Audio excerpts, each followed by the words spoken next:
New Logics in the Market Part 4. Do you know this about education? Discover yourself.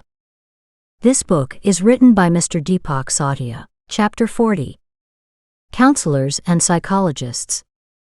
We have been discussing the flaws of our education system for so long. Just think that when this is the condition of the education system, then what will be the condition of other systems of society? From the time they wake up in the morning till the time they go to sleep at night, children live amidst the rest of society. Those innocent people do not know how many times a day they are exploited in what way. They don't even know how those exploitations would have affected their personality and mindset. In such a situation, those innocent people need counselors and psychologists. Now the problem is that the adults of the Bharatiya society willingly do not go to counselors, so it is impossible that they bring the children to psychologists. Even if a parent shows this understanding, they do not have enough money to pay their fees. Even more frightening is the fact that the pharma mafia in Bharat has taken over the psychological department as well. That's why today's psychologists and psychiatrists believe in giving medicine to the patient needy instead of talking to them. I have said this many times, and today I tell you again that neither any medicine has been made nor will be made in the future to solve the complicated system of the brain. Take laughing gas, for example. Every person who comes in contact with laughing gas starts laughing, but as momentarily as the effect of the gas ends, she returns to his/her sorrows. Even if you take a dose of laughing gas 4 times a day, you still cannot laugh naturally. That's why we will need governments at this point. I am surprised as well as happy that at the time when the last draft of this book is being written, Arvind Kejriwal's Delhi government has taken action on this issue as well. Recruitment of psychologists and counselors has started in the Education Department under the leadership of Delhi Education Minister Manish Sisodia. They have also set up Mohalla clinics in Delhi government schools and have also started making arrangements for counselors and psychologists. We have also started seeing videos in which children are feeling better by meeting counselors and psychologists. That's why immediately reach out to your state governments and demand counselors as well as psychologists for your children. Many people would have understood what counselors and psychologists do right by just talking. This topic is big, but I will try to cover it in a few words. When we eat flour, it sticks to our intestines by making our body's digestive system inactive. When we eat fruits, vegetables, and grains grown with the help of chemical medicines, their poison goes into the body and sits at various places. In such a situation, neither do we do yoga, vyayama, as well as pranayama, nor do we leave food after sunset and let the doctors of our body do their work. Gradually, our stomach starts getting upset. Sometimes fever, cough occurs, and in the end, serious diseases like cancer occur.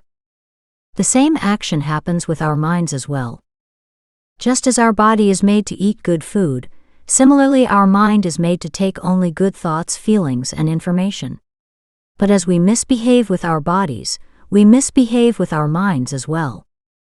Machines have also been made to see the diseases of the body, and pulse doctors are also present, because the diseases of the body can be seen, heard, and examined, but the diseases of the mind are not visible nor have machines been made to check them.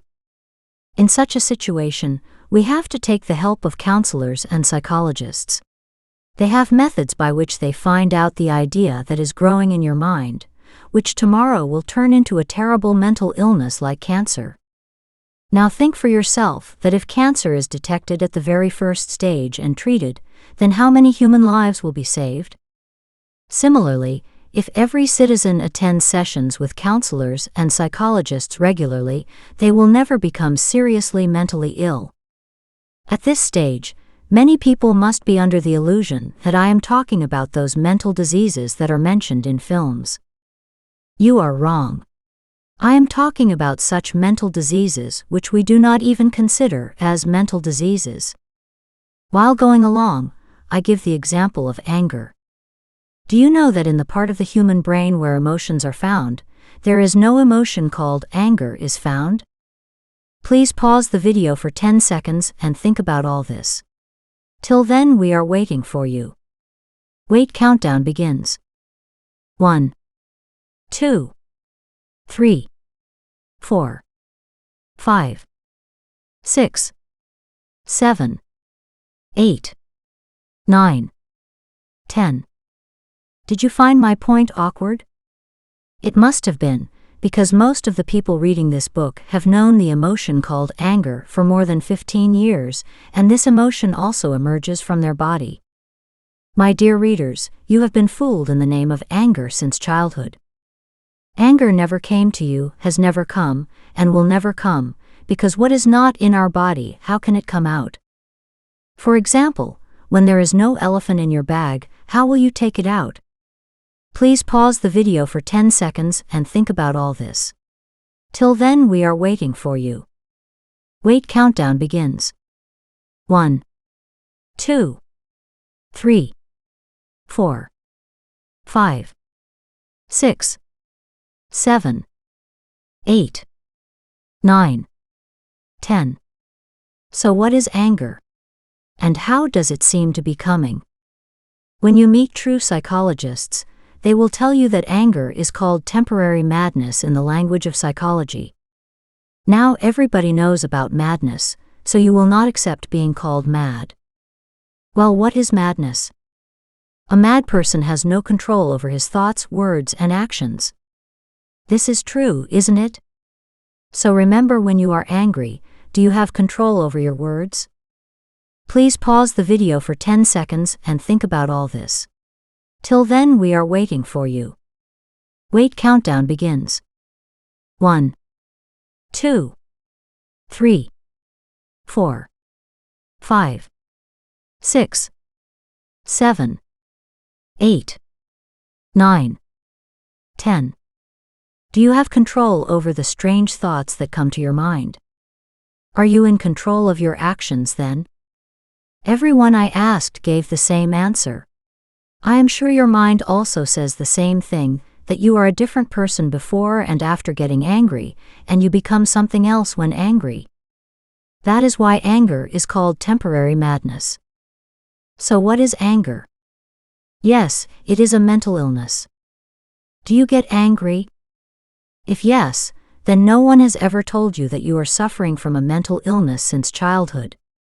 See the irony of our sane society, that we do not even consider many such mental diseases as diseases, because we are afraid that people will call us crazy. That's why our children need counselors and psychologists in schools, so that every child talks to them regularly. This way they won't call each other crazy, because they all go to those counselors and psychologists. The main benefit will be that the mental health of the children will always be sound. Now I don't need to tell you how important it is to have good mental health while learning.